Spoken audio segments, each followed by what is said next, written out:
A'udzubillahi minasyaitonirrajim. Bismillahirrahmanirrahim. Sallallahu ala sayyidina Muhammad wa ala alihi wa sahbihi wasallam.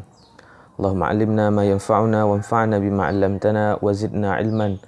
Allahumma faqihna fid din wa 'allimna at-ta'wil waftah 'alaina futuhal 'arifin bika ya rabbal alamin. Pada kesempatan yang berbahagia ini kita akan membahas tentang kerangka ilmu tajwid. Apa pentingnya kita mengetahui kerangka ilmu tajwid ini? Karena ada sebahagian daripada kita menganggap bahwasanya ilmu tajwid ini adalah ilmu yang sangat rumit, yang sangat sulit untuk kita pelajari. Sehingga dari pertama mereka sudah dibuat takut. Apa sih yang dipelajari di ilmu tajwid tersebut? Jadi kita belajar daripada Allah Subhanahu wa taala ketika Allah Subhanahu wa taala menggambarkan tentang puasa. Di situ Allah mengajak kita dengan redaksi ayyaman ma'dudat, hanya beberapa hari saja. Padahal puasa kita itu 1 bulan.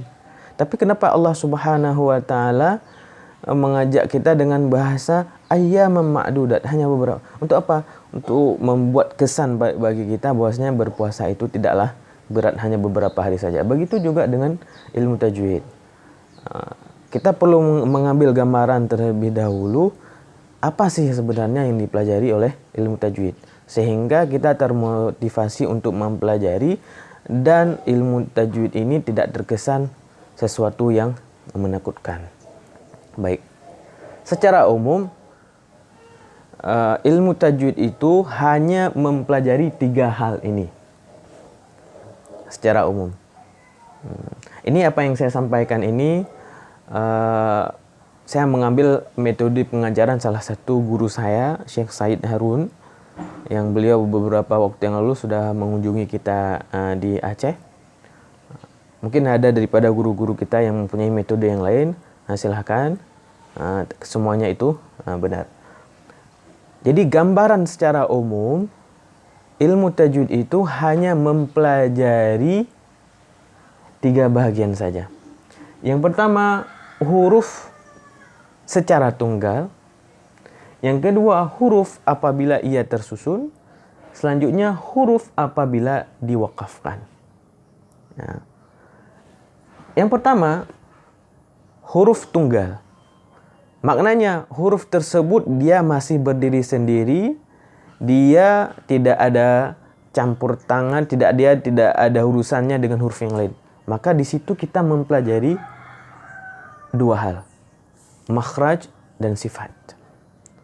Huruf apabila dia tunggal, kita akan mempelajari di mana ia keluar, atau di bahagian mana tertahan sehingga dia keluar. Dan ketika dia keluar, bagaimana cara keluar yang benar. Jadi yang pertama yang harus kita pelajari adalah huruf apabila dia tunggal. Selanjutnya, huruf apabila tersusun. Tadi huruf tunggal dia sendiri.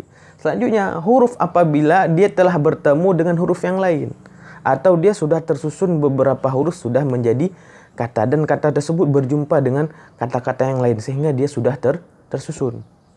Maka apabila huruf sudah tersusun, apa yang kita pelajari di saat itu? Kita akan mempelajari izhar. Kita akan mempelajari idgham. Kita akan mempelajari antara izhar dan idgham, yaitu ikhfa dan hukum-hukum yang lainnya. Selanjutnya apa yang akan kita pelajari di situ? Kita akan mempelajari bagaimana hukum mad. Selanjutnya yang ketiga, huruf apabila diwakafkan. Tadi kita mengucapkan huruf secara tunggal. Selanjutnya ketika dia sudah tersusun, maka kita sudah bisa membaca. Ketika kita sudah mulai membaca, nafas kita itu terbatas. Tidak mungkin sekali kita baca sampai 30 juz atau minimal 1 surat. Kalau suratnya pendek, inna a'tainakal kautsar bisa.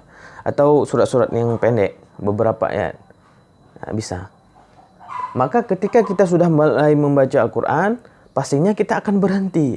Disitulah kita akan mempelajari bagaimana cara dan di mana kita akan berhenti. Jadi inilah gambaran secara umum apa yang akan kita pelajari di dalam ilmu tajwid, yaitu huruf secara tunggal, huruf secara tersusun, dan huruf apabila diwakafkan. Dengan kita mengetahui gambaran secara umum, setidaknya kita sudah mengetahui bagaimana skala prioritas sebenarnya kita dalam mempelajari ilmu tajwid. Apa yang harus kita pelajari terlebih dahulu? Maka hal yang paling penting untuk kita ketahui, untuk kita pelajari adalah bagaimana mengucapkan setiap huruf hijaiyah tersebut dengan yang benar sesuai dengan makhraj dan sifatnya. Baru setelah itu kita masuk mempelajari bagaimana huruf apabila dia tersusun dan apabila huruf tersebut diwakafkan. Mudah-mudahan apa yang kita sampaikan pada hari ini ada manfaatnya bagi kita semuanya. Subhanakallahumma wa bihamdika asyhadu an la ilaha illa anta astaghfiruka wa atubu ilaik.